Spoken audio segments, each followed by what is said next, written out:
It's all right. What happens in the middle of our episodes is Derek's entire family decides it's a good time to fill up their ice. It's Emily too, and she knows too because she'll like look back at me, and I'm like, you know what you're doing. She don't care. Dude, she is very much her father's daughter. Who is your daddy? I am your father. You fathers will understand. My father taught me many things. I got an idea. How about you all sit there quietly while I make dad noises? Before we get to our next category of best writing, I'm going to take a quick rewind and fill everybody in on what the community picked for some of our awards that we missed. So you guys start thinking, you other three on the panel, you guys start thinking about what game you would pick for best writing. We're not going to debate this list. We're just going to name ours. And then I'll go back and share with everybody who won from the community pick. So we covered all the way up through a 2 most stylish game, and then I couldn't get the results to load up. Well, I looked them up this morning, so I've got all the results here. So here's who won. Most stylish, the community picked Persona 5, which was also our winner. Mm-hmm. Yeah, that's a good pick. For best music, they picked Nier Automata. That's right. I feel like they did that just because didn't the Game Awards give it that? So I feel like that's why they did it. I think it might. They did. Yeah, the Game Awards gave it too. Yeah, that's right. So Nier won. Although for us, we didn't pick that. We picked Super Mario Odyssey as our number 1. Best visuals, they picked Horizon, which we agreed with. Horizon. For best story, they also picked Horizon, and we picked Horizon. So Horizon was cleaning up here over the last couple categories. Well, Game Awards, they didn't win any, so we had to give them some. I know. Yes, it's true. Nostalgia. But anyway, for worst overall game, the community picked Hellblade for this one. So best Derek's what? pretty happy with that one. For worst overall game, community picked Hellblade. Wow, they are really smart. Very good, Derek. Wow. They are really smart.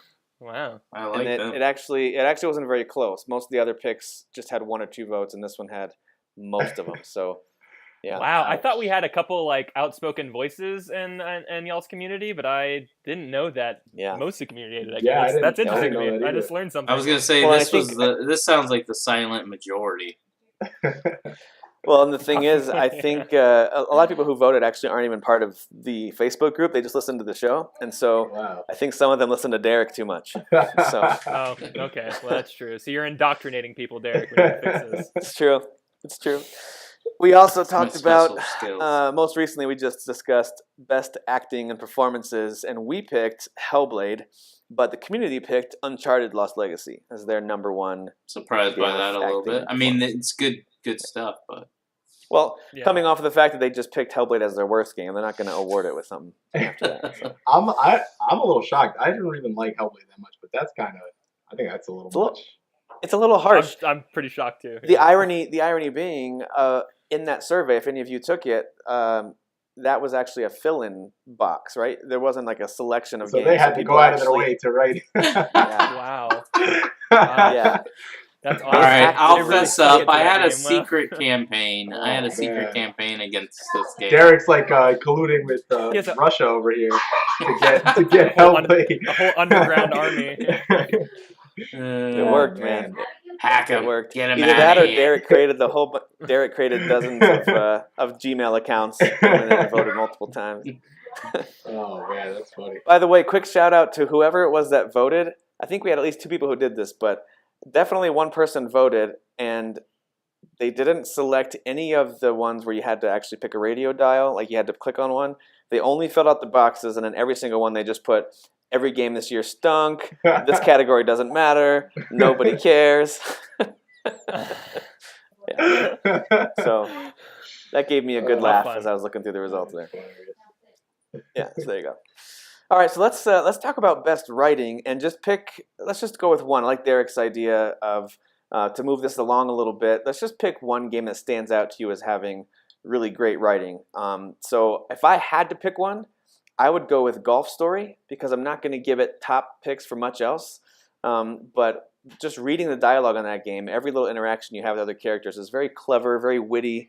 There's a lot of puns, so I like a good dad joke, but it's very tongue in cheek, and they're very self aware that this is kind of it's a wink and a nod to people who have played Super Nintendo RPG games, and it's really really clever. So I thought the writing in that was super clever, and that's one to me that I think deserves recognition for writing. What about you, Rudy? What would you say is one of the better games with writing this year? I'd say I'd probably pick What Remains of Edith Finch. Because every, how I explained, you kind of go through each family member's, how they met their demise or whatever. But when they do that, the actual acting and the, what is said during those times is actually really well done. So I'd probably give it to that. Okay. In each case. Kyle, what about you? For me, I'll probably go Uncharted Lost Legacy. Not that the story is like particularly greatly written, but it's just those character moments. That dialogue had to be written, and that dialogue is just magnetic, and it just creates a really, really cool relationship between those two characters. And the writing is what I always remember about Naughty Dog games. So might be a cop-out answer, but oh well. It's a good answer. Okay. No, it's really, really well done. Really high quality. I agree with you. Super well, yeah. How about South Park? Derek, what about you? Do you care about this category? South Park's I Well, should have probably chosen that, actually. That's a great choice. My choice was Caroline. Caroline, I wanted to pick you, Caroline. But I actually picked South Park, The Fractured Butthole.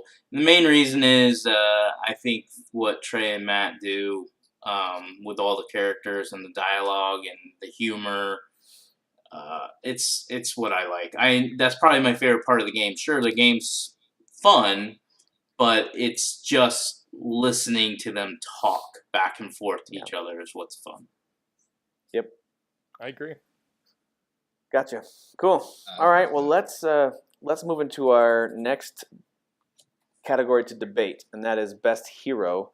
So in some cases, you've got more than one main protagonist, or maybe you switch perspectives, things like that. So this can be open to interpretation. You guys can nominate however makes most sense to you. But I went ahead and threw together a list that I think we should consider, and then of course I'm open to adding to this as necessary. So I'll read through this list real quick so you guys have an idea of who we're looking at for best hero. Oh, by the way, best writing, our community picked Horizon for that one. I just think at this point they're just fanboys. I don't think the writing in Horizon was bad, but I don't think it was the best either. I think the best parts of Horizon in terms of writing were some of the extra things you found on the side, like the recordings you can listen to, or if you actually took time to read some of the messages that you can read to fill in the lore. That's all really well done. But as far as the dialogue goes, I don't know that it was super special. But anyway. But everyone likes Horizon, and our listeners love Horizon. That is definitely true. So here's our nominees for Best Hero of 2017, in video games at least. We have 2B and 9S and A2, all from Nier Automata. We have Aloy from Horizon, Batman from Batman, The Enemy Within, Bayek, the Medjai himself from Assassin's Creed Origins. We have BJ Blazkowicz from Wolfenstein 2. I'm okay with thinking through different heroes from Destiny 2, but I picked Cade because I thought he was the most notable protagonist from that game, since I wouldn't really consider your created character is a tough one because they're going to be very different. Right. Chloe and Nadine from Uncharted Lost Legacy, Cuphead from Cuphead, Dot from SteamWorld Dig 2, Esh from Sundered, Link from Breath of the Wild, Mario from Odyssey, Rabid Luigi is the one I picked from Mario plus Rabbids because I thought he was the standout. He's great. I thought he was hilarious throughout. Rex and Pyra from Xenoblade Chronicles 2, Ryder, whether it's the brother or sister, either one, so I just put Ryder from Mass Effect Andromeda, Senua from Hellblade, Spectre Knight from Shovel Knight, Spectre of Torment, Talion from Middle-earth Shadow of War, or William from Neo. So, if there's any you want to add, go ahead and throw them in there. I'm adding one right now, as you could probably see. Okay. From Yakuza. There we go. Yeah. Kazuma Kiryu from Yakuza. Great hero, I would say. Yeah, that's a good one. How about Knack? I'm just kidding. Knack. Oh my God. You can add him to the list. That way we can just get him out of here right away. I'm trying to... If Mario's on here, I'm going to put... By the way, for Breath of the Wild, should I list that as Link and Zelda? Because really, they are both heroes of that story. Is that fair to say? I would say so. Yeah, for Zelda, I'd probably Ooh. pick the champions over even Link anyway. Like maybe I would probably pick them. the champions too. Also, yeah. Yeah. Oh, so Link, should we champions, list them and Zelda. separately and talk about them as separate heroes? Yeah, we can. No. Or we can make them all.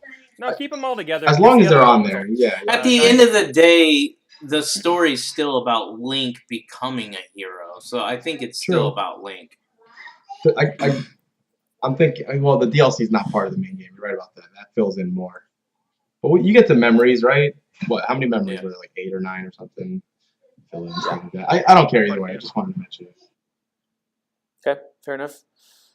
All right, so I changed that to say Link, Zelda, champions from Zelda Breath of the Wild. Yeah, because you're worried about triggering the SJWs. That's what you're doing. I'm always worried about that. All right, and Metroid, okay. So Samus from Metroid. Yeah. It's a great pick. Only other one I think of is Evil Within, but I don't know if he was a good hero. Okay. Well, if you think of more to add, feel free to throw them on there. Let's start getting rid of some. We've got about 10 or 11 we need to get rid of. So I'm going to get things rolling and say we should not pick Talion from Shadow of War. I don't think he's one of the best 10 heroes this year. No, he's a powerhouse and very powerful and capable, but there's no hero journey or I don't feel heroic during that game. Yeah. Yeah, there's very few moments that I thought, like, what a cool, like, I don't know, lead protagonist. Not that I would think that anyway, but you know what I'm saying? Like, I didn't think, like, he's a super cool hero. Like, for example, BJ, I believe, deserves to stay on that list. BJ totally. Blazkowicz, because I think he's an awesome hero. But I never got that same vibe from Talion. So I'm going to take him off the list. It takes a lot of the oomph away. Okay. You can't really put himself on the line if he's always dead, so... yeah. Derek, you cool with Talion coming off? Had by that guy. Yeah, Italian can go. Yeah, get him out of there. I think of him more of a badass than a hero. Yeah, agreed.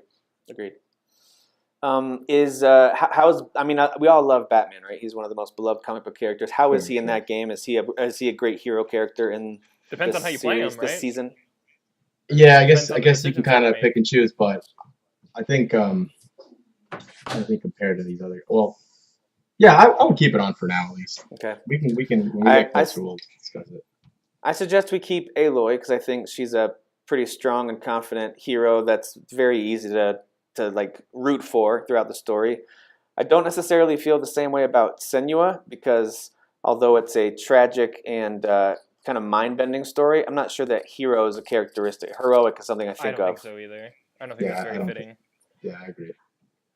Agreed. And I know Derek's not going to fight that one. Okay, I want to keep Spectre Knight on there until there's no other choice because he's actually a pretty surprising hero in that story. Okay. Let's talk about William real quick. I'm going to add one more down here that I just thought of. Okay. What about William from Neo? Again, I don't know. I don't really feel like a hero when I play as him either. Yeah, me neither. I thought he was lame, actually. You didn't like him at all? Oh, shit.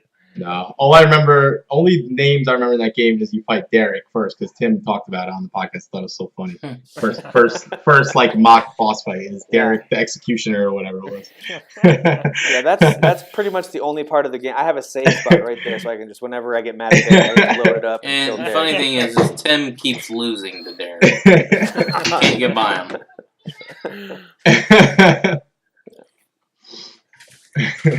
Yeah, I'm fine with William going. I don't know if you guys did play some Cuphead. I think the whole premise of Cuphead kind of establishes out of the gate. Sorry if this is spoilers for anybody. Sure. I don't think Cuphead is a good hero. He's actually kind of the part of the problem. He's why things go bad. Mm-hmm. Yeah. Yeah, pretty much. He made a deal, couldn't hold up his end, so I wouldn't say he's a hero, really. No. He's one of those selfish cartoons. All right. What else can we get rid of here? Let me rearrange this. I don't know much about Dot or Esh. Does anybody want to enlighten me? Me neither.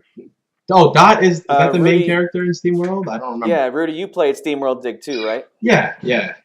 I like the main character, but I kind of like the characters around you more than the main character. To be honest, like they kind of stood out to me a little more. So I'd be okay with her whole mission is it's a rescue mission. That's kind of what that storyline is about. Sure. And I guess you could say she's heroic, and she, by the time you get the end of all her powers, she's pretty cool, but not sure that she stands out above the rest. Right. Ash, on the other hand, what they do in Sundered is very much like other Metroidvania-style games. You learn new abilities. As you beat bosses, you go into a special room where you find some kind of special orb that gives you powers. They're called shards.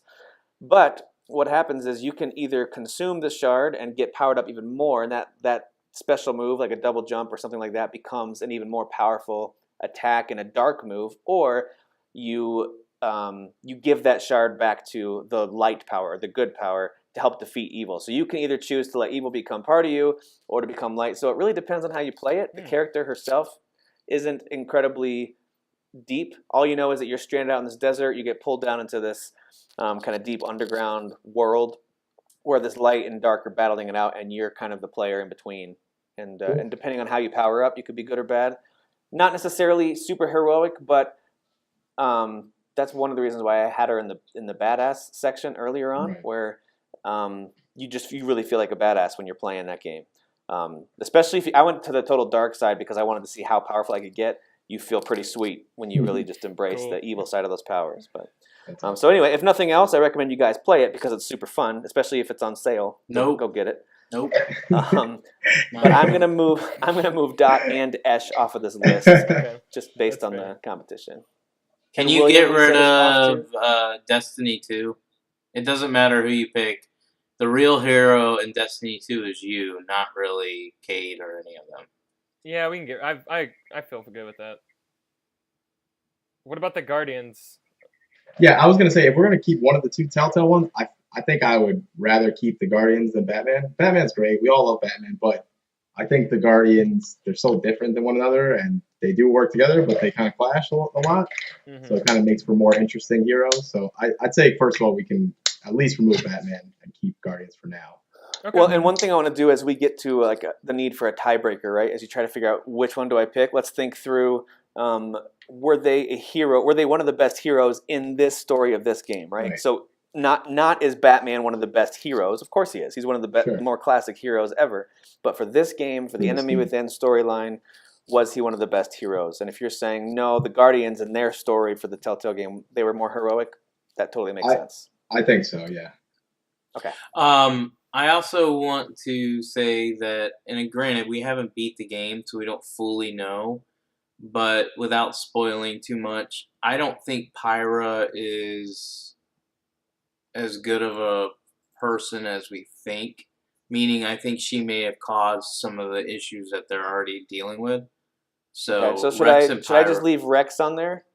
Well, I don't even think Rex is really a Okay. hero. I think Pyra and Rex combined are, but I think Pyra kind of screws it up because she's the reason they might be in this mess. Yeah, they hint at, hey, there's more to her story than you know, don't Yeah. they? I mean, they say that a few times, yeah. Yeah. Yeah, I'm okay with moving them. Actually, the character of Rex reminds me a lot of Titus early on in Final Fantasy X, where he's on the verge of being super annoying or like really cool, and I can't quite tell. That's a Yet, good way to although word that. I agree with that. I do like his accent, right? The actor who plays him, I think his accent's awesome. But yeah, I'm not sure if he's a great hero quite yet. I'm with you there, so they can come off.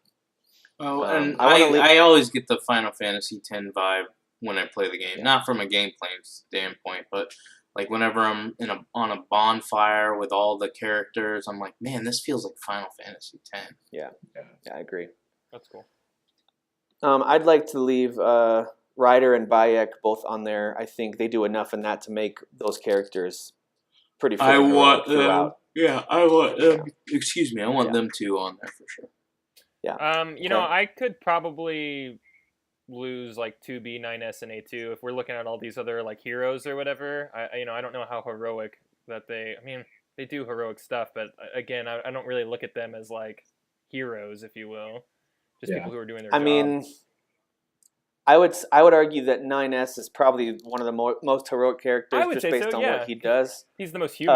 Yeah, Of the year, really, he's one of the more heroic characters. He's very self-sacrificing. absolutely. But again, especially if the anime style of talking and the dub over, if that bothers you, I can see how that would kind of push people away from it. But if you just look at what happens in the story, how they behave, and how like awesome they are at fighting and defending and defeating enemies, all those things combined, and the fact that they're and 2B is self-sacrificing too.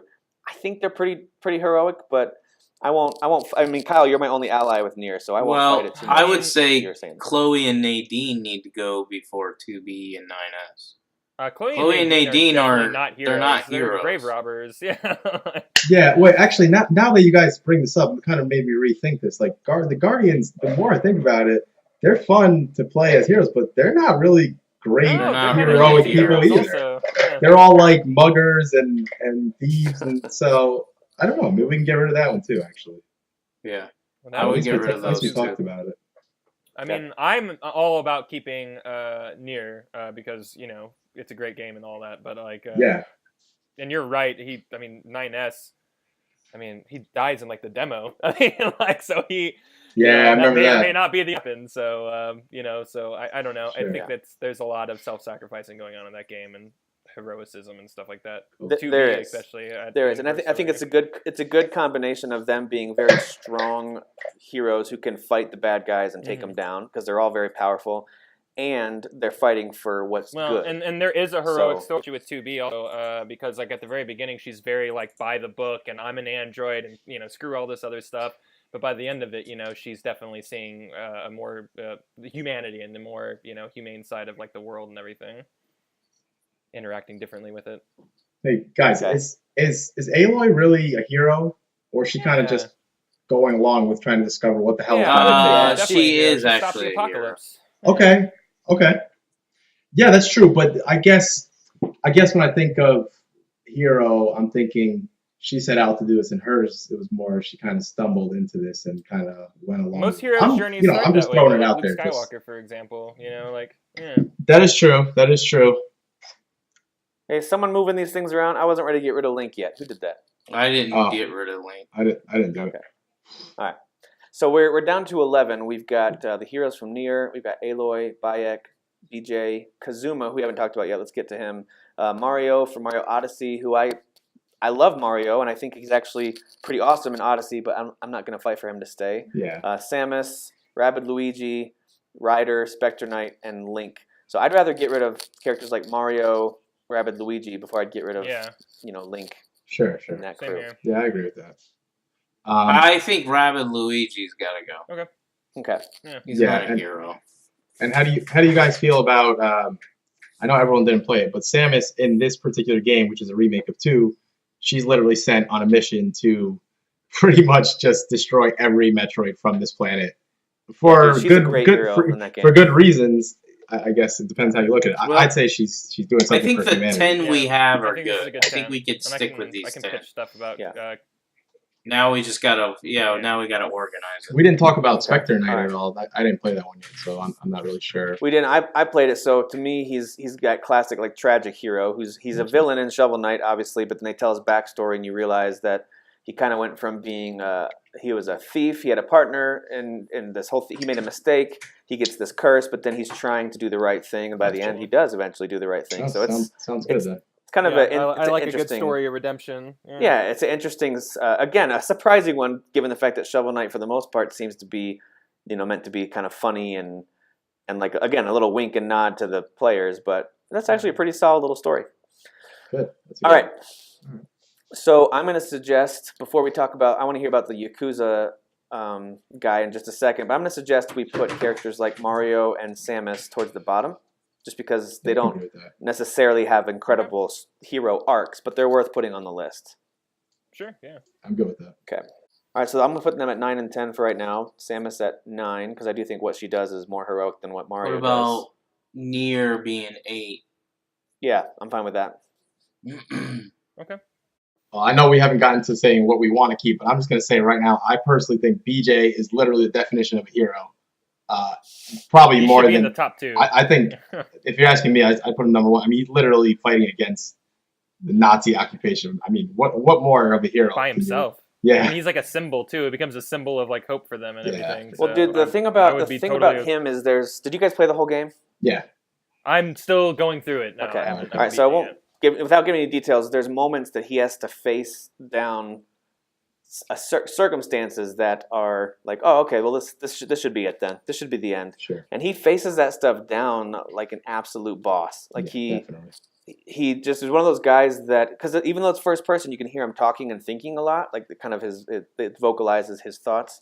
And the dude is just, he kind of knows that this isn't about him. This is about the war. It's about his family. He's always talking about giving the best life to Anya and to the family and friends. So the dude is completely what I think of when I think of an action hero, right? So absolutely, definitely. To me, he belongs at the top, or at least, like you said, top 2. So I'll move him up there for now. I would say 1 also, but that's okay. My so top 3 are BJ, Ryder, and Alloy. And you could switch Alloy and Ryder if you want, but those are my top 3. Really? Ryder that high, huh? Yeah, because he literally is saving the rest of his people. Sure.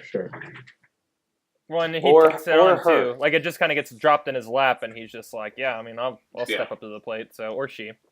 Yeah, like, it wasn't like something he was prepared even for, trained really. to do. I mean, obviously. He wasn't trained to do that. That wasn't his job, you know. So, I think what he faced.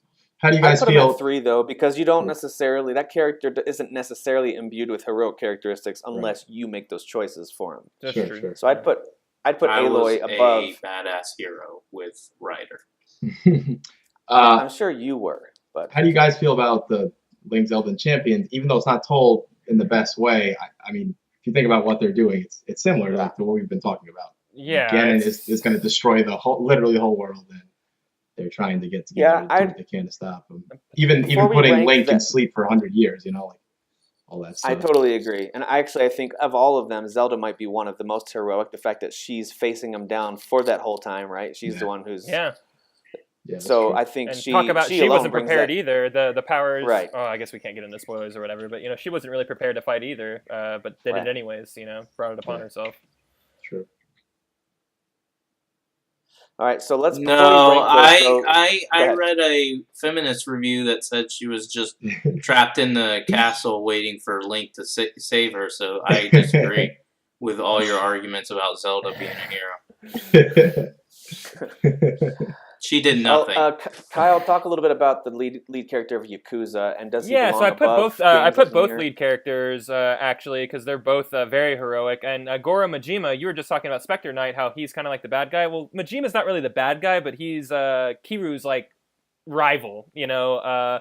And you don't really ever know anything about him 6 games later. But in this game, you get his entire backstory, and he's just as selfless as Kazuma. You know, Kazuma gets kicked out of the Yakuza to kind of save face for his other friends, and even later in a later game goes to jail for a crime that one of his brothers committed, just always throwing himself on the sword. You know, saves a little girl in Yakuza 1, but we're talking about Yakuza 0 here, but he does a lot of like really interesting stuff here too. But I think Goro is actually the big takeaway here. He was sent on a mission to murder a girl to stay in the Yakuza, but instead ends up saving her and puts his entire life on the line to do so. It's a really good story. You've got me convinced on that one to put him above characters like Spectre Knight and maybe Bayek. I would, just because I don't know Majima as much because I haven't played 0 through, but I know Kaz. I know a lot of his story, and he is the definition of a hero. He is, yeah. So can we put that at number 4 then? Stoic. I mean, I would. I mean, I'd be okay with that, obviously. Well, that or Zelda. I feel like would say should go below both of those. Zelda would be. Link and Zelda should be 4. Okay. Kaz and Majima should be 5, and Bayek could be 6. I feel good with that. We didn't really talk about Bayek, but he does make a lot of sacrifices himself to protect his people. Mm-hmm. Sounds good. Eventually, right? At first, it's very much a revenge story, and then he, of course, becomes more heroic as the story goes on. And I liked him a lot. He had a very likable. Which is cool. It makes him more real, and it's more. Yeah. I mean, it fits the title of the game, origin story. It's not only the assassin's origin story, but it's Bayek's origin story as well. So how he became who he became. So could you play this game without playing any of the other ones? I know that's like a typical post in a big group question, but I haven't played literally any Assassin's Creed game yet for whatever. Yes, this is literally the beginning of Assassin's Creed. So yes. Okay. Yeah, and I mean, haven't. the only thing that there's a very small modern day element to it, and so Very there's times when you can check emails and read like old files, Right. and some of that stuff is really kind of Easter egg for major fans who have played all the games, and you want to read something they discovered about some previous character, whatever. I would say like 99% of this game you could totally enjoy without ever knowing about the lore. Awesome. But there's little moments, especially towards the end, as the Brotherhood gets formed, and like I said before, as they establish how things developed to the official Assassin's Creed Brotherhood, that you kind of make you go, "Oh, that's cool that they're going to connect it that way." Okay. But it doesn't spoil anything for other games if you decide to go back and play them. Like it's totally fine to play. All right, this cool. way. Yeah, I haven't beaten any of the games past 3, but I've played all of them, and I know exactly what's going on in Origins. I'm not lost at all. Yeah. All right. Cool. Because I might check that out during this break. Yeah, it's a good one. It's a good one. Okay, so you guys like this order of Link, Kazuma, and Bayek right there in the middle? That works for you? Yeah, I'm fine with that. I'm good with that. Yeah. Okay. And I know I didn't talk a ton about Spectre Knight, but you're feeling okay about that being above Nier, Samus, and Mario? Yeah. Again, I really like the story of redeeming oneself. That's a very heroic trait, so I think that's definitely worth being up there. Okay. And then our top 3 is BJ, Aloy, and Ryder. You guys comfortable with that? Mm-hmm. Yeah, I'm good with that. Yeah. Okay. All right, so our top 10 heroes of 2017, starting at number 10, we have Mario from Super Mario Odyssey, Samus from Metroid Samus Returns, we have 2B, 9S, and A2 from Nier, Spectre Knight from Shovel Knight, Spectre of Torment, Bayek from Assassin's Creed Origins, Kazuma, Kiryu, sorry if I butcher this, and Goro Majima from Yakuza. Nailed it. We have Link, Zelda, and the Champions from Breath of the Wild. They all play very heroic roles in different ways. We have Ryder, both a brother and sister duo from Mass Effect Andromeda, Aloy from Horizon, and BJ Blazkowicz is our number 1 hero from Wolfenstein 2: The New Colossus in 2017. Oh, yeah. Sweet. Perfect. That's exactly who I would have. I'm really glad when the one I would have picked as number 1 finishes number 1. So that makes me happy. I got my way. He's perfect for that category, I think. Yeah. He's awesome, man. He's awesome. All right. But spoilers, I suppose, if you played the first one, not the second one, he's not completely dead at the end of the first Wolfenstein game. Yeah. So there you go. I guess it's already been spoiled. Like, too late to warn you about it. But I mean, if you even saw a poster for it, you know that something's up, right? So whatever. The community picked for best hero Aloy from Horizon because they're a bunch of Sony ponies. Clearly. Well, I mean, we had her as our number 2, right? So it's not like it's that far off. I guess it's not that far off, yeah. Yeah. Good point. Yeah. All right, so let's shift into best villain. Let's do the exact opposite of what we just talked about. So best villain could be, again, a variety of things make up what makes a good villain. It could be the way they're written, the way they're performed. It could be like the stuff they do just makes them that hateable. Or maybe you look at it as the best villains are someone who I can kind of relate to and see why they're doing the bad stuff. So there's a variety of things that could make a really good villain. I'll let you make the case for whatever you want to make the case. In some cases, it's just they look super cool or they're super scary, whatever the thing is. So yeah, we will go through this list we've got so far. If you guys want to, add a few, go for it. Try not to replace any if you can help it. If you know the names of some of these and it's not a spoiler, go ahead and add it in. I had unnamed because I didn't know if it was a spoiler for some of these. So let's go through the list. So Derek, can you walk us through the nominees we've got for villains?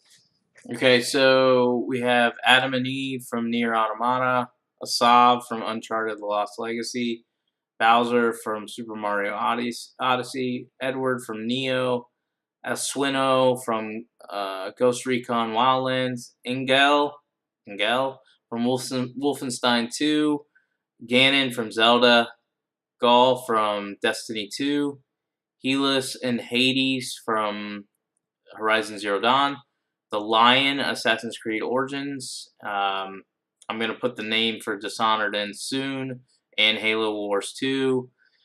We also have the villain from Xenoblade Chronicles 2. Again, I'll say these in a second whenever I fill them in. Witch King of Amgar for Middle-earth Shadow of War, Baker Family, and the Riddler, Telltale Batman Enemy Within. Cool. Sweet. Cool. Any other villains that we're missing here that you guys would suggest we add? I'm trying to look through right now, see if I can think of Yeah, anything. I'm looking at my So list and I'm just not seeing anything. this is of course not necessarily best boss fights. That'd be a totally different category. This is just the villain themselves.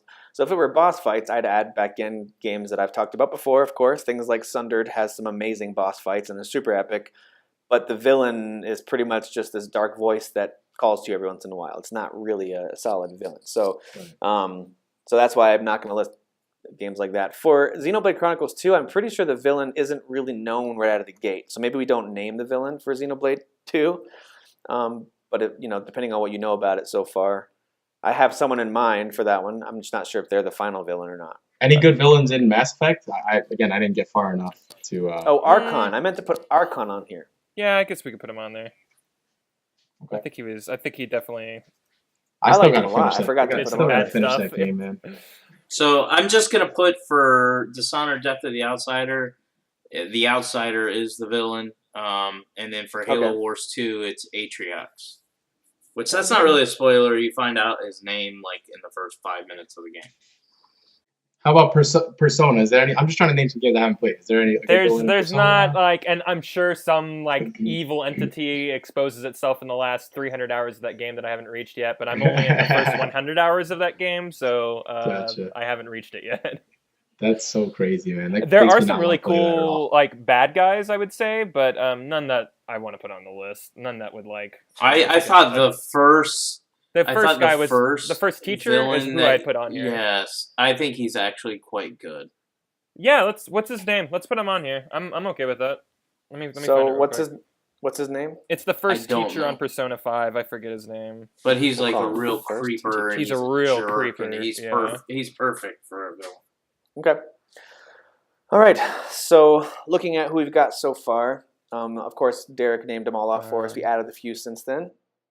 But let's start thinking through. We need to eliminate, it looks like 8 villains from this list. So my first suggestion of one to remove is going to be, well, I didn't play enough of Neo to know. I just didn't think Edward was all that great from what I did see of him. Is he a good villain, though, in Neo?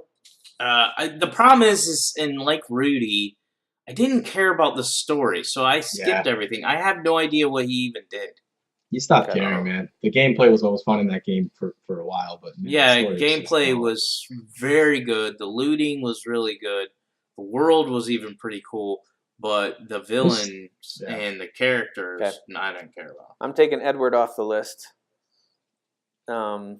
Do we? Okay, so the boss fight at the end of Breath of the Wild, it's not even just one, but the boss fight, the series of boss fights at the end, pretty awesome. I love the way they did that. I love that. Yeah, that was I great. love the design of the final boss, and it's not a spoiler to say it's Ganon right out of the gate to tell you it's this monster Ganon. I know. Sorry. God. So sorry. So sorry. But again, the villain Ganon doesn't really have any dialogue. There's no like interaction. There's no what's his motivation. He's just this evil force that's surrounding. I was gonna say I would say Ganon's more of a force of nature than he is like a fleshed out villain. Which again doesn't make him a bad villain. He's actually a great video game villain and boss. But does he deserve to be in the top 10? I was gonna say him and Bowser are kind of just like iconic. Like I guess the new age of gamers would be like, it's just Nintendo, like, getting away with being lazy and using nostalgia. And we've talked about this, and I know I'm making fun of it, but in a way they are using nostalgia. And I've said this before.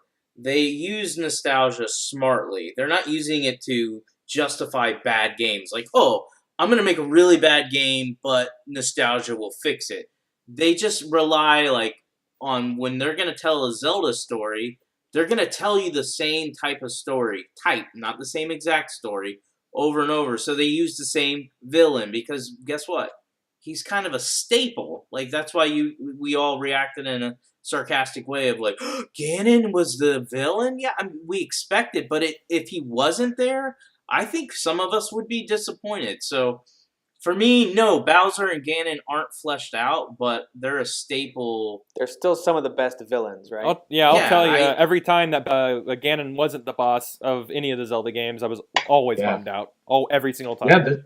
There's been some where he's not in it. Not at all. Yeah. Like Skyward Sword had its own really good villain, but yeah, Ganon was missing. But from he that was kind almost of like entirely. the antithesis. He was He was like the right. Ganon Prime, if you will. You know. Sure. Yep. But still, yeah, not Ganon. Yeah, very interesting. I think the Xenoblade's got to go because we don't want to spoil it. Well, and I don't know how none of us can really talk. Ends up. Yeah. He may be a really soft villain towards the middle of the game. Who knows? Yeah, we really don't. I'm still in Chapter 4, and I'm honestly taking kind of a break from it. I think I'm going to come back to it in 2018. So I really don't know how everything plays out, and I don't really know if they're good. Okay. Gotcha. I actually really liked the way, and I know that he's a very straightforward one-note villain, but I really liked Gaul in Destiny 2. I did too. The way he was designed. I liked him too. I agree. Okay. Yeah. That was the only part of the Destiny 2 story that I just thought he was so actually cool, and there's stopped times when watching. he's in like doing the interrogation moments and then talking to his second, his right hand man, and I liked him a lot, and I thought he had that combination of being imposing and scary, but also he actually had a really solid plan. The whole opening scene is like, dude, this guy he just took them down, in a very impressive way. When you fight him at the end too, I love how passionate he really is when you're fighting him, and he's morphing into these different stages and stuff. Yeah, that's a good one. Yeah. I think if we're gonna start getting rid of stuff, I think a Saw from Uncharted needs to go. Yeah. Oh, totally. Yeah. Get him off there. I didn't care about him. Okay, so I think he was well acted, but Me I'm not too. sure Yeah. he was a great. I'm not sure he was a great villain, and his plan in the end, if you remember, without saying too much about it, was pretty dumb. It's Yeah, I so agree with stupid. I was like, what does he gain from that? Like, I had no idea what he was going to gain from doing what he was doing. Although the and- fisticuffs fight at the end on the train, the two ladies against him was pretty sweet. The way that It's they awesome. had to, It's awesome. And like the only depth you ever get of him is, he wears glasses to be unassuming. I'm like, really? That's all we know about this guy? but it turns out he's like a black belt. So or something. unlayered. Yeah. All right. So I look at characters like El Sueño from Ghost Recon, and I don't remember was anything so about him. cool looking. Like that opening cinematic, that dude looks awesome. He's got tattoos all He over does his look cool. bald head. Yeah, he looks awesome, but I don't remember one interaction with him outside of that opening sequence. What did he do? And I don't even remember. I guess I must have killed him at some point, but He's on the I don't radio a remember few which one he times. You can was. hear him doing like some propaganda on the radio, but other than that, I don't remember a lot about him. So Huh. I'm okay I with getting rid of Get him. him off there. Yeah. Yeah, I don't think you're gonna really know who he is until you get to the end of the game. Yeah. Kyle, you also played Batman, right? I did, yeah. Okay, so I personally thought the Riddler was like amazing, like my favorite villain out of that whole series so far. I want to see if you felt the same, because if not, then we can probably knock it down. If you do, though, we can keep I going. like Riddler a lot, actually. They did, again, Batman does a really good job of taking all of your expectations you know about a character, of the however many years of lore you know about that series, and flipping the entire script on you. And the Riddler is a really good representation of that. He's like this game's Penguin, where like Penguin last season, I was just like, I can't believe they did Penguin so well. I've never liked Penguin ever, but he's... I thought Riddler was going to be the late... Like, if you told me Riddler, I'm like, I don't really want to focus on that. I want to do like Harley Quinn or something. No, he was great. Same here. All right. Yeah, he ended up being really stealing the show. I'm looking forward to when that's cheaper. I'll definitely buy it. Yeah, check it out, Kyle, man. as we It's look worth at, it. I think they're all coming to Switch too, so that'll make it easier to play. Kyle, as we look at Nier, what did you think about Adam and Eve? They were definitely creepy Yeah, they and were. very powerful, obviously. And that final battle, at least during the first playthrough, very emotional, kind of a battle thing. And of course, there's more to who is the actual bad guy than just them, but they're kind of the main villains that jump out at me. I would say so.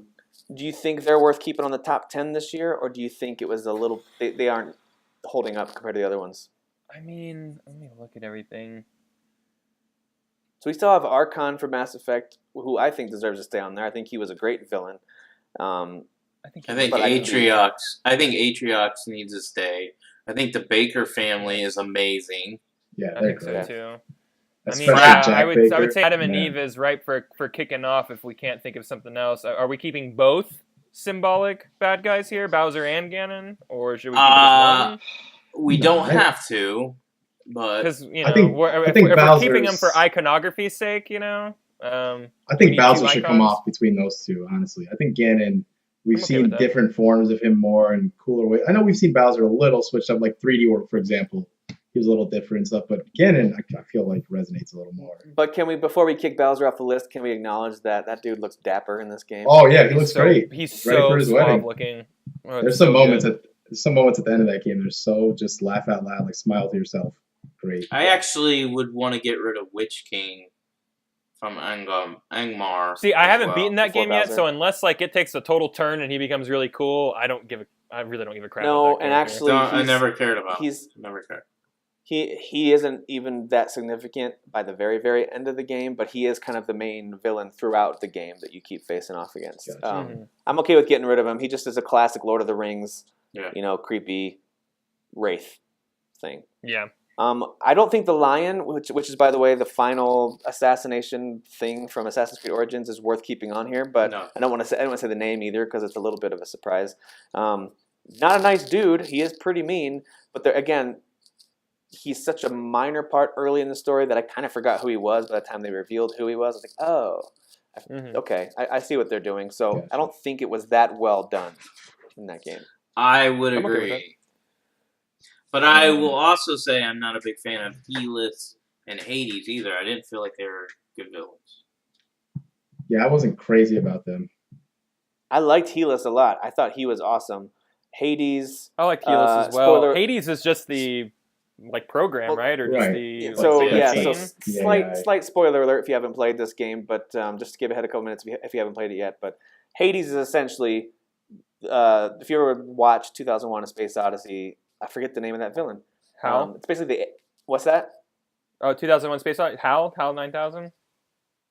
Yes, Hal. Yeah. Yes, basically that's what Hades is, right? He's the AI that has kind of seen the light, as it were. So to me, it's a good sci-fi villain, but it's nothing new. Yeah. Although I do think Helis was cool. I can see this one going because they weren't that powerful. I just thought they were worth. They'd be in my top 10. I would Say it keep that way. them over Nier. Just for me. Okay, to make things a little easier too, Derek, I know me and you both loved Death of the Outsider, and I think the Outsider is an awesome villain, but in this particular game, if you want to call it, was he really that great though? Because I feel like we didn't even really interact with him so much just in this expansion, No, the story was more about the journey of you working with, I think, what was it, your trainer or your master? Right, Dowd, and then you playing as Billy. Yeah, and your goal is to seek revenge against the Outsider, but you never really see the Outsider until the end, and then the Outsider isn't really, I'm not going to spoil it. We won't spoil it, but we you see a different side to how things were expected to go. So yeah, so I'm fine with him going. Yeah, I'm okay Kyle with that. and I are okay with. We're okay. Well, let's talk about Persona 5, the teacher, real quick. Is he really? So I mean, is this he guy deserving of a top 10 spot? I think he deserves to be on there. I think it's about as because the game is really fun and goofy and entertaining at the beginning, and then right at the very first mission, it's by the way, this teacher's probably touching kids, and you need to figure out a way to stop it. And you're like, wait, this got really heavy all of a sudden. Yeah, and he's very creepy. And it just piles on and piles on. And while he's not a main villain because once you kind of beat him and defeat him, it's over. It's still it's heavy. You kind of feel this journey of these kids trying to help these other kids who may be being harassed in ways that aren't exactly spelled out, but you can fill in the dots. I think well, on this list, I mean, I would definitely put him above Nier. Let's see, how many we got left? 3, 6, 9, 11. I would take Nier off, and then I think he deserves to be in the top 10. Maybe at a number 10, because Kyle probably said, at 10. He's not in the game for 80 hours. He's in the game for the first 10 hours, but he's really good when he's in the game. It's really making a statement. It's that character sets the tone for the rest of the game. You're nothing's off limits. Okay. Ooh. I'm pretty sure with how much I've praised Persona 5, I actually like the game more than I'll actually admit. Yeah, I'm starting to notice that. I was going to say I was actually going to ask you slowly. The music's so good, the acting's good, the villain's good. Awesome. The villain's good, but I hate visuals. Ugh. So much time. I'm setting you all up. You guys don't even know. My number one game, Persona 5. I beat it 3 times already. if we're going the opposite direction now and talking about what we want to keep on, just real quick, I think Baker family. Well, we're down to 10. Oh, We're okay, down so to we're 10. okay. Yeah, We're down to we got 10 now. 10. Okay, so Baker We're down family. to 10. I think Jack especially. Jack, Marguerite, and Luke. I think all three of them do Oh, amazing they're jobs. all. But Jack, Lucas is awesome. They're flawless. yeah, Lucas is great, but They're amazing. Jack especially. Jack's He's just great. a scary dude in that game. Jack, But the big twist with literally Lucas at the scared end, me. which I don't want to yeah. go into, you realize you're like, this guy's like, what the heck? Like, it's Yeah, so great. that was- It's so a great good. twist, and it's super earned. Yeah, Definitely. I definitely- actually would put the Baker family. It's got to be in the top 3, but I might even. It I'm has to looking be. at the list here. I would say number 1 Yeah, because Jack is the. I He's kind agree. of like I agree. Kamoshida. He's the perfect like intro villain, definitely. and then you go to Marguerite, who's not any nicer or any better. And then It's Lucas freaking Baker crazy. kind of finishes you off, and it's really well done. Okay. It All right, is. you guys have got me convinced on the Baker family to keep them Yeah, they're maybe awesome. even the top 2. Tim, have you Well, we haven't played that talked game yet? Have you played Resident Evil I yet? haven't. Oh I man, haven't, no. gotta get to that one. Man. I haven't. You But won't you guys have play me it. convinced on the Baker family. But I wonder how they stack up against my personal favorite villain of the year, and that's Frau Engel from Wolfenstein. She's Yeah, great as well, she's man. great. Yeah, she's super good. Every time she's on the screen, the actress who plays her number 1 is phenomenal. So the way she delivers her lines, the way she Definitely. cackles, and the way she kind of does the fake. Like there's a scene where it's very early in the game. Right. An ally is beheaded, and she actually like holds it up to the screen and like pretends to make you kiss it. And That was so those much fun. moments, she has zero remorse for hurting people and killing people, and Not at she all. is terrifying. And she's pretty much everything out of a nightmare about a Nazi. So Yeah, I can agree with that. she's my too. personal favorite, but you've got me convinced that she and the Baker family probably are 1, 2 somewhere. One or the other is number 1. One's number 2. I would Um, go. I'm fine with Frau being 1, and then the Baker family being 2. hmm Yeah, I'm okay. I'm okay with either of those two being switched around. I know Kyle and I are the only ones who played Batman, and I didn't play Halo Wars or Mass Effect long enough to see those two guys. But if you ask me, I would put Riddler next. Either Riddler or Gal next after those ones we just discussed. All right, so tell me a little bit about Riddler without, of course, spoiling too much. What makes him good? Because we're all familiar with Riddler just from the comics and movies and stuff like that, but tell me a little bit about him in this game. What makes him Sure. so good? I personally, and I'm not even someone who's like a big, huge, I know everything about all the Batman villains. It's not even like that. I know, the general stuff about Riddler. He's obviously doing these riddles. He's always trying to come up with some diabolical plan.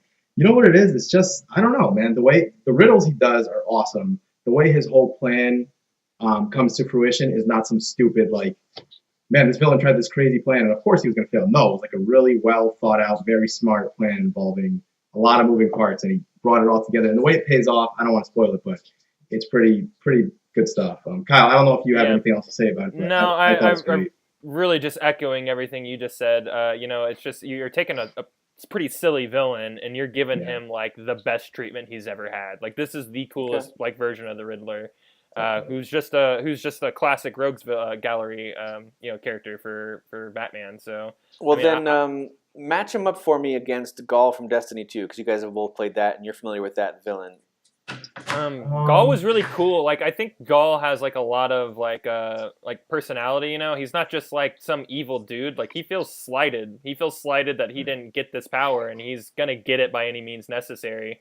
And I think he's got a drive in him. That's he did take down the entire tower. He's as villainous as they come. So I would probably put Gal over the Riddler personally. Just because a lot of the cutscenes that I was like, whenever a cutscene happened, especially whenever you see him and the guy that he takes hostage, I'm always like, ooh, yeah.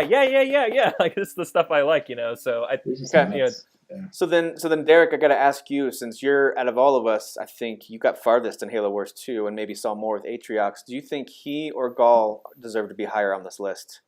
Based on what you've seen. I think Archon should be above Gaul and Atriox. Well, we'll get to Archon in a second, because I think I agree with you. Let's talk about Atriox and Gaul real quick. Just those two. I just think Atriox is a badass. I enjoyed Gaul, but Atriox just doesn't give a crap. Like, his presence on the screen is so well done. So I like him a lot. Okay. But that's just you like him more than personal Gaul preference. as best villain? Yeah. I thought Gaul was cool, but I didn't love him. Oh, okay. So you didn't like him that much. The three of us really did like Gaul. So I like the idea of putting him above Riddler. And I'm okay with putting Atriox above Gaul. I haven't seen much about him from that game. I didn't get super far into that game. So let me make one case for Archon real quick. So Archon is, of course, the new villain from Mass Effect, has no ties to the previous games. He's a brand new alien race, as far as I know, unless there's something I'm forgetting. No, that's right. So he's totally different, totally new, and his main activity of harvesting other beings in a certain way is completely evil, very cold and calculated. He has a reason. This is how he's growing his army, and it's actually kind of scary when you realize what he's doing. Mm-hmm. And he's very cold about it. But then he discovers this new race that's entered his galaxy, and that is humans, and they're his new enemy. And he really hates Ryder. He starts to face down with Ryder. I can't wait to get to this guy. There's a moment where you're face to face with them because there's a captured moment, and that's not the end of the game, but there's a very interesting face to face where you realize like this guy. It becomes, even though he seems cold and calculating, you realize that he's part of a much bigger force of that alien race, and he's kind of going rogue, and he's kind of going for revenge, and he hates you at a certain point. So I loved him as a villain, going from cold and calculating to he just goes into a rage. But yeah, I liked him a lot. What if we did and I understand Rudy hasn't gotten to really seen Archon, but what if we did Archon at 3, Riddler at 4, Gaul at 5, and Atriox at 6? Is everybody okay with that? Yeah, I'm okay with that. I'm honestly the only one, and I man, this is so tough. I feel like the Baker family should still be number 1. I really feel so strongly. I felt that way too, but I knew everybody else loved Frau a lot, and she's great. She's great, but Baker family, man, they just hang on. We've got what's essentially a tie here. I haven't played Resident Evil 7. You got me convinced they're an amazing villainous family, though. So it kind of just needs to come down to a vote. And if you guys between those two would say Baker family first, Frau second, it kind of comes down to Kyle whether or not. I would say Baker family first. Okay. Yeah. All right. Yeah. Get Tim out of here. Yes. It's probably the best part of that entire game in terms of what the hell's going on. I'll tell you that Lucas reveal at the end is one of my favorite moments in gaming. So good, man. So yeah, it's super good. All right, and then we like Archon at 3. Yeah, I'm okay with that. Archon at 3. I think Archon's a great villain. That again, people love to hate on Mass Effect Andromeda. That's crazy. So hip. It's the hippest thing in the world to do. And the game has some glitchy moments, and the facial animations and conversations are a little jarring at first. Especially if you just played an Uncharted game, you're going to be like, "This looks really bad." Yeah. Get past that part and realize how incredibly huge and deep the game is, how many dialogue options are out there, how the combat's super fun, and then I think it ends up having a great story through line with a really great villain. Yeah. So I love him at number 3. And then I'm going to just kind of trust Derek on this, and for some weird reason, and put Atriox next over Gaul. I think people have just forgotten sometimes that video games are about fun. Like I think that's true. Sometimes people overlook that part. Mass Effect shooting, you get to firefights is so fun, man. Yeah, it is. That's the funnest it's ever been to shoot anything in that series. Is that game. So everyone who poo-poos on this series, we're gonna do Riddler at 4. Just so you know. Oh, Riddler at 4? Oh, okay. And then I actually said Gaul at 5 and Atriox at 6. Oh, did you? Okay, I must have missed that. Because y'all outnumbered me with Gaul. Okay. And I have to admit, Atriox is kind of hidden behind, I don't want to say a bad game. It's just hidden by a style of game most people don't care about. Most people don't care about RTS. I kind of wish he was in a regular Halo first-person shooter. Well, the thing about an RTS game is the characters, whether it's heroes or villains, are really tough to create really solid versions of, right? Yeah. That's why things like Warcraft 3 did such a spectacular job of that, because it's just very rare that you get an RTS where you actually care about the characters and the story. So, not to cut you off, but I'm really excited. Batman Enemy Within is $15 on Steam, so I know what I'll be buying. Cool. There you go. You guys sold me on it.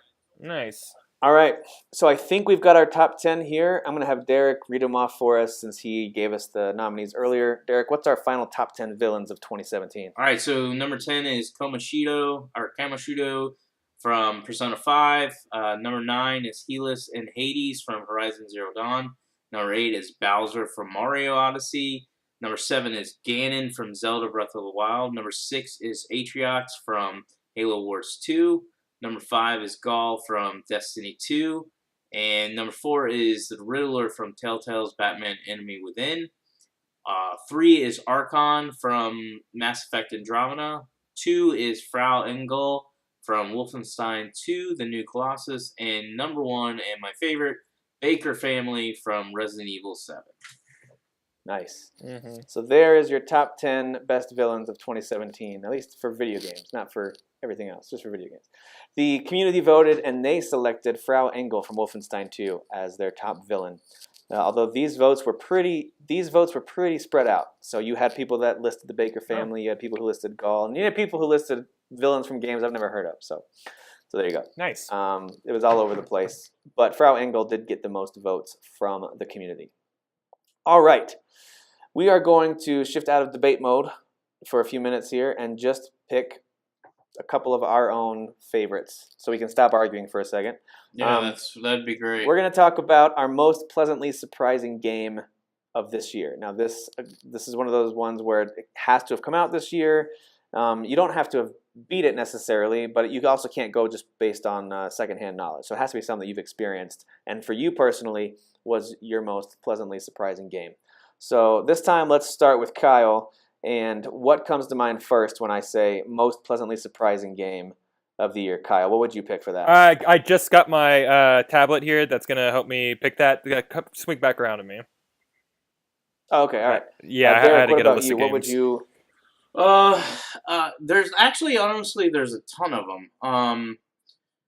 I want to say, out of all of them, the one that probably I had the least hype for, but was surprised how much I liked it, would probably be Super Mario Odyssey. But there was a ton of other games. Honestly, Mass Effect Andromeda with all the low reviews, and even when I first started that game, I got the first 3 or 4 hours in, I was like, this game kind of sucks. But as I kept playing it, that became, well, you'll find out in my top 10, it's extremely high. Horizon Zero Dawn. So there's a ton of them, but I would say out of all the games that were like hyped by other people that I wasn't that hyped on, it would be Super Mario Odyssey. I never pictured myself beating it or finishing it, and I did with my daughter, and so it's a special game. Okay, that's a good one. Kyle, what about you? I would probably bring up, because I didn't know anything about this game. It was a Switch game. I bought it pretty early. Mr. Shifty.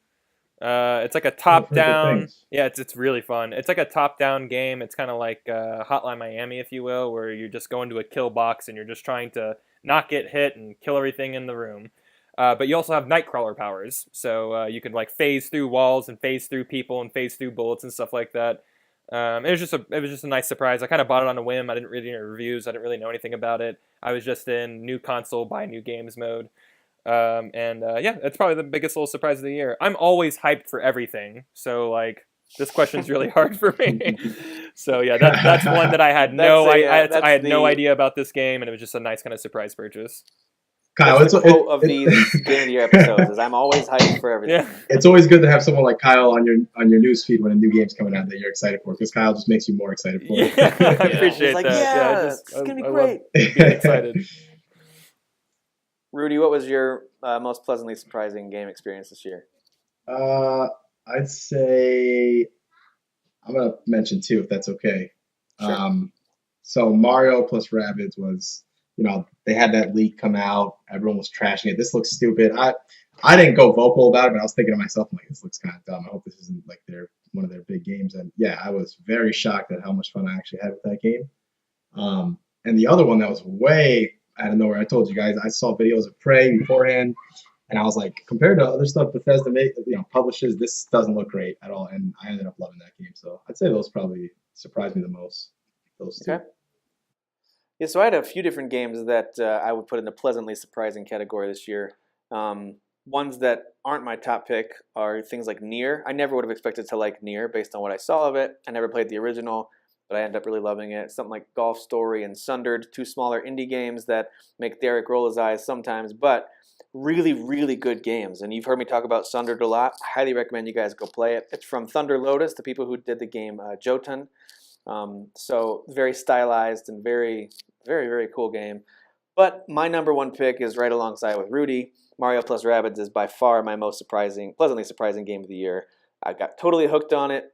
It's got a great gameplay loop. It's very much XCOM light, but there are some really fun little RPG elements in there.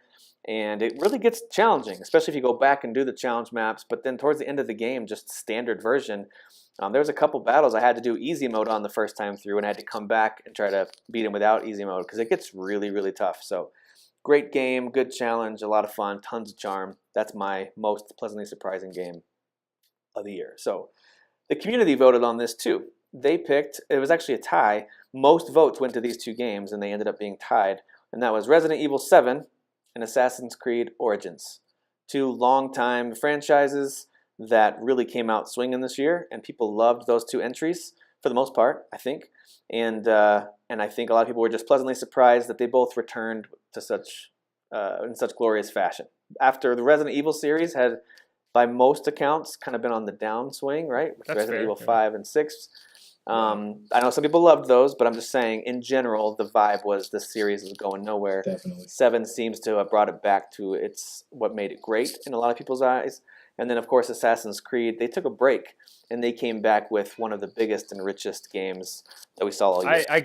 That's a big omission from my part. I really liked Assassin's Creed Origins, and I don't like that series too much. Every time I play it, I'm like, yeah, I mean, I get why people enjoy this, but they just never really resonate with me. I put a lot of hours into this game that first week it was out. It's a big surprise for me, for sure. Gotcha. Okay, we're going to do two more real quick, and then we're going to wrap things up. These are just picks from us. We're going to talk about our favorite mobile game of the year, favorite PC game of the year, and then we're going to wrap for our final installment in our game of the year debates. So I'm going to get things started with so just pick one. If you've got multiple, that's fine. If you played any mobile games this year, what was your favorite one? And then, of course, PC game. This is mostly going to be, I think, Rudy and Derek, unless, Kyle, you're a PC gamer. I'm not. I didn't know about. Okay, all right. So I don't have a favorite PC game. I guess I still really like Minesweeper. I don't know. For favorite mobile game, it was Fire Emblem Heroes. I still have that on my phone. I've fired it up a few times because they'll release new missions and new characters, and they'll just give you a gift of a bunch of orbs every once in a while. You can go unlock new characters. Fire Emblem Heroes is a fantastic game that you can play completely for free and get a ton of enjoyment out of it. And if you really want to throw a few dollars at it, you can, but I don't think you need to. I think that game is completely playable and enjoyable without spending any money, and it's my favorite. I love Fire Emblem as a series, and I think they did about as good of a job as you could do in capturing the Fire Emblem experience on a mobile device, because it's not too in-depth, but it does have some surprising depth to it. You can definitely level up your characters, and you can combine weaker versions with stronger ones to pump up their stats a little bit. So anyway, it's really, really a great mobile game. So that was my favorite. What about you guys? Do any of you have picks for favorite mobile game? Can I pick one that's like maybe came out a year previous? But I was playing it this year, It's still updated all the time, so I guess it's still a new game. Yeah, I don't think anybody cares. Star Wars Galaxy of Heroes. I don't play any mobile games ever. I make a point to not have games on my phone because they just drain your battery and stuff like that. And I play enough games, I just don't need any more. I did play Heroes. I did enjoy that game, but you already said it, so I don't want to double up on that one. But Galaxy of Heroes is a lot of fun. It's kind of like a turn-based Star Wars game where you kind of create your dream team. So you can have Rey, a stormtrooper, old Obi-Wan Kenobi, young Obi-Wan Kenobi, and Yoda all on the same team, and just throw them all together, and then you can fight a team of Darth Maul and others, and you can mix villains and heroes and stuff like that. There's no story. Now I think there's vehicles and stuff like that also. Every once in a while, whenever I'm just hanging out and I have my tablet on and I'm rewatching reruns, I'll pick that up and play that a bit. it's the only mobile game that's kept my attention. So, gotcha. Cool. What about you, Rudy? You played anything on your phone this year? I have, but I think it was probably in the same boat as Kyle. The only stuff I could think of is those Deus Ex Go didn't come out this year. That was last year, right? I think it was last year. Deus Ex, I think, came out last year, but you can count that. Sure. Okay. Just remind people that it's a good game. Sure, that you can sure. get out. Right now. Now, that one's not free to play, right? Like you have to pay for that one. No, you have to actually pay for it. I think it's great though. I bought Hitman Go a long time ago. Kind of liked it. Love Okay. Hitman Go. Lara Croft Go, I thought was great, and then Deus Ex Go, I liked even more. It's a really good one. It's very, very challenging puzzles, but you mix in the world of Deus Ex, makes you kind of, at least for me, like being Adam Jensen and going being stealthy and using my weapons. It's really cool. So I'd give that one a shout out for sure. Okay. Derek, what about you? No, I don't play that trash. You played Fire Emblem Heroes, and you know it. Oh, yeah. I forgot. Yeah, that would definitely be my pick then. Thanks, Tim, honey, for remembering what I like. No problem. Did nobody check out the Animal Crossing game? Isn't that big? You know, I didn't check downloaded it it and did the little opening, like meet the guy, and then I realized immediately I have no interest in this. So then I uninstalled Just it. like that. I'm not gonna do this. Yeah. I don't want to do this. Well, my kids were interested, and I was like, I do not want to be handing my phone off to my kids all the time to play this game. So Sure. I put it down. All right. What about PC games? I'm gonna have to totally disqualify myself to this one because there are games that I like on console that are also on PC. Right. But ignoring So we're those, talking about. yeah. I'll tell you the game I want to play most on PC if I can do that. We'll do that in just a second. We'll have you do that because everyone wants to hear about that, and then Derek and Rudy will share in just a second. The community did vote for favorite mobile game as well, and it was one I've never heard of. It's called South Park Phone Destroyer. I've heard of that. Out of our community. I've never played it. Though. Yeah, it's like the companion game to Fractured Butthole. Okay, all right. So that was the community pick for favorite mobile game of the year. So Kyle, what is the game that you'd most like to play on PC were you to have one? Divinity Original Sin 2. It looks awesome, and the first game was awesome. That's a good and by the way, I've heard there's an announcement coming from them soon, unless I already missed it. I have a feeling it's going to be coming out. It's on coming at to least console for PS4. sure. Yeah. Yeah. We're not going to be through the looking glass on that too much longer. So Yeah. All right, so Derek, what's been your favorite game to play on PC? If it's PC exclusive, great, but if not, that's fine. What's been your favorite PC game of the year? I mean, although I've played like Mass Effect Andromeda, which I absolutely loved on PC, I also played it on PS4, so I'm not going to count it. I'm going to go with PUBG. Even though I have it on Xbox One X, it runs better on PC. I just recently got into it, and all I want to do is play in a squad now. Yeah. I mean, solo's cool, but I love working with teammates as long as they don't turn and shoot me, which sucks. But like last night, as just an example, I'll give a quick story. We were looting everything, and the four of us are moving out. We find these like little like underground areas, almost like tunnels that have tons of loot, tons of stuff to grab, like tons of weapons and everything. And then what's really cool about this game is you can hear everything. It's very quiet. And so you hear a car drive up and the door's shut and I'm like, oh shit, somebody's here. And so I duck behind like the wooden like area that I can hide behind, and I see them walking around looking for us because they know we're there because we left our cars outside. And so my three teammates have taken off. Like they're still in the underground area, but they've taken off. I'm the only one in that looting area. And so I wait for them to exit, and as they exit, I walk behind one of them and pop him twice with a shotgun, dropped him, killed him, and then snuck up behind the other ones and started shooting at them, but they ended up turning and killing me before I could kill them. But it's just an exciting game. It's really, really intense. That's why I told all of you to play it, because it's not like what you think it's gonna be.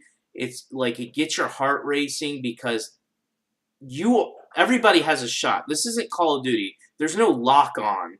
You have a shot to kill people, even if you suck at the game, because if you can sneak around and if you have better loot from you going from place to place grabbing it, you have a shot to kill people. And so it's real fun, real intense. You have no idea where people are. You just can hear them, and I love that. Nice. Yeah, this game has generated so many really fun like shareable videos or just stories like you just shared, and you shared a couple of them that just make it sound like a throwback to the old days of Counter-Strike and GoldenEye, where it's like, can you believe that just just that flat out fun multiplayer shooting experience. And that sounds awesome. Yeah. So cool. What about you, Rudy? Before I point out a few other ones, I just got to kind of on piggybacking on what Derek was. Well, first of all, Derek, have you been playing on PC with a controller now? Yeah, I'm using the controller now. Yeah. Oh, okay. I didn't even know that, so I definitely got to play with you now if you're playing on PC there. Yeah, I'll play on PC. But anyway, I just want to kind of go off of that and say again, I think a lot of people now who haven't played this game and haven't really heard about it much until the last, let's say, month or so.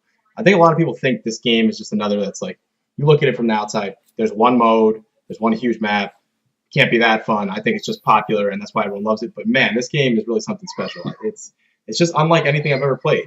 You know, you had the one game that inspired it and the one game that kind of took some stuff from it, Fortnite, the free-to-play mode.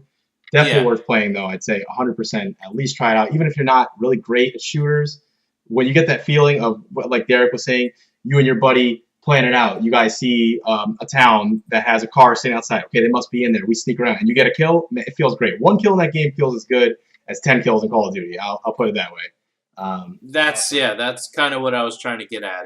Definitely. It's completely intense, and if you get one person dead, it you're feels like, great. hell yeah, I did it, and then you get shot in the back of the head.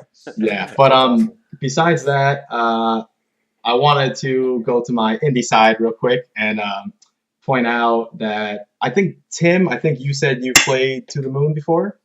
I have. Love that. Okay, game. So they came out with a sequel to this game literally 6 years later. I've been waiting for this game forever. It's called Finding Paradise. Same kind of idea. Like the game was made in RPG Maker. It's like very, simple looking, but it's a very, very emotional, very, very good story. At least To the Moon was. And I'm expecting the same from this according to what I've read so far. So very excited about that. And is that this year? Or is that that comes out next year, right? No, it actually just finally came out. It just came out a few days ago. Yeah, last week. Nice. Oh, cool. So please put that on the Switch. Yeah, I would love that. Put everything the last on the game Switch. is not PC exclusive, but I played Destiny 2 on PC, and I just felt like it was just a completely different experience, like a brand new game. Honestly, it felt like, especially playing PvP and stuff. So yeah, that was my picks for PC. I'd say. Nice, very good. All right, well, that brings us to the close of this round. This is the penultimate round of Game of the Year debates. Next time, we will be covering the big ones. We're going to talk about best Microsoft game. Not a super long list, but we'll still talk about what we think was the best one this year. Best Sony exclusive, best Nintendo game. We'll list our favorite remasters and DLC, our most anticipated game, best multi-platform game, and then we'll wrap it all up with best overall game. We may also talk about, hey, what's your favorite sports game? What's your favorite family game? Just real quickly, like we just did with PC and mobile. If there's time, I'd actually like to kick things off next time by revisiting our top 10 from last year. So make sure you guys have that ready for next time we record. Okay. What was your top 10 from 2016? And just to share with everybody, what were your favorite games from last year? Again, nothing to debate. We won't dig super far into each of them. We'll just list our top 10s so people can hear what are the games we loved from last year. Because mine has changed, because I finally got around to some games from last year. My top 10 list is definitely different than it was a year ago. So, all right, so that does it for us this time. Thank you, Rudy, Kyle, and Derek for taking time to record. I won't talk to you guys again, I don't think, until after Christmas. So, Merry Christmas, Happy Holidays, all the other things I'm supposed to say. Yeah. Thanks, man. Same to you guys. Same to you. Thank you. So, hey, Derek, we haven't done this in a long time, but are there any words of wisdom you want to share with our listeners as we sign off before Christmas time? Stop playing trash. I'm sick and tired of seeing indie posts. I'm sick and tired of people thinking they're cool because they play that garbage. You're not cool. Stop playing it. It's trash. Wow. Thanks, Derek. As always, I mean, just poetic, moving, lovely. Thank you. Wisdom. And pure Tim, wisdom. stop buying Switch games. They're all garbage. Yeah, I'm not going to stop doing that. I'm starting to turn into Tim here. Looking at the Switch eShop, I see about 10 games. I'm like, oh my god, I want all of these. Dude, look what's on sale right now. It's Go crazy. look at the sale. I know. I will. Yeah, I haven't checked Look out at the the sale sale, yet. yep. It's nuts, man. Check It's out the nuts. sale. All right, guys, enjoy your holidays. Enjoy all the college bowl games if you're into football. Enjoy the food and family and video gaming. And we will talk to you next time. All right, guys. Have a good night. Take care. Who is your daddy? I am the father. You fathers will understand. My father taught me many things. I got an idea. How about you all sit there quietly while I make dad noises?